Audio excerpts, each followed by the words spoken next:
प्रिय विद्यार्थियों, मैं डॉक्टर उर्मिला शर्मा, सह आचार्य MSJ कॉलेज भरतपुर। बच्चों, मैं आज आपको सूरदास कृत सूर सारावली की महत्वपूर्ण पदों की व्याख्या कराने जा रही हूँ। पहला पद इस प्रकार है।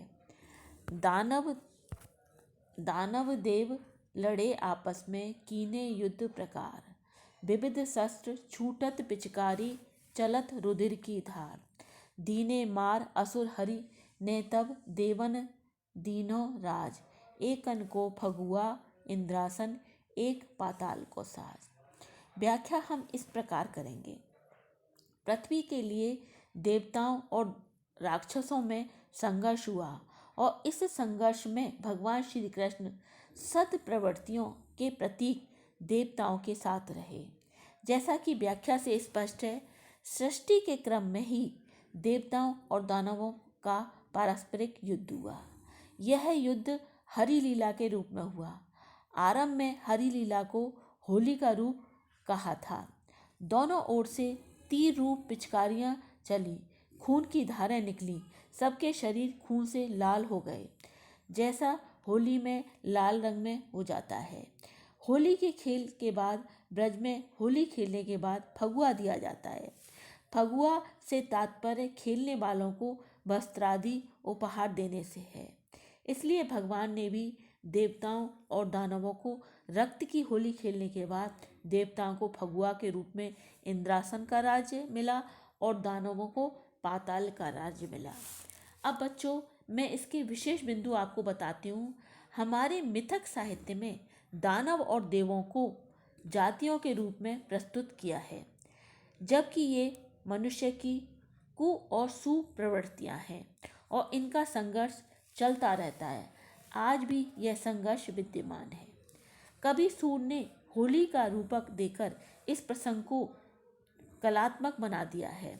अगला अवतरण इस प्रकार है।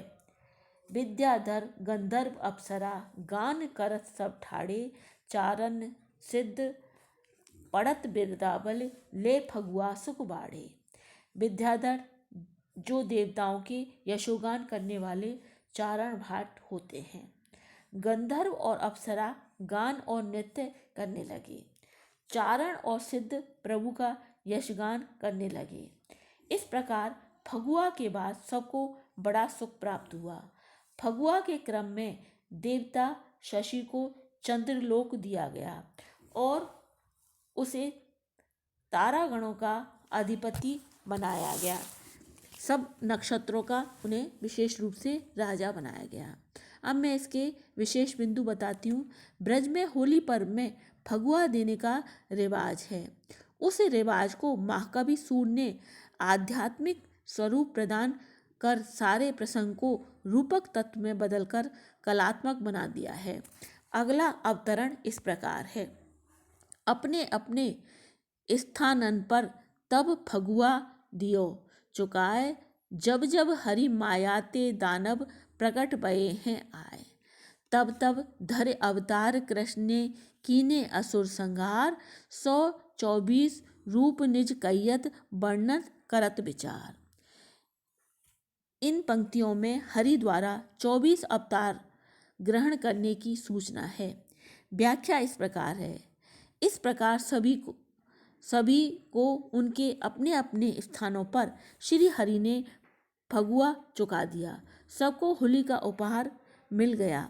जब जब भगवान की माया से दानव प्रकट हुए और उन्होंने अत्याचार किए, तब तक भगवान श्री कृष्ण ने अवतार धारण करके उन असुरों का संहार कर दिया।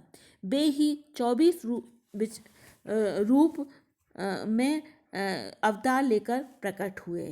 इन अवतारों के बारे में सूर सारावली में बताया गया है। इस प्रकार से यह व्याख्या यहीं समाप्त होती है।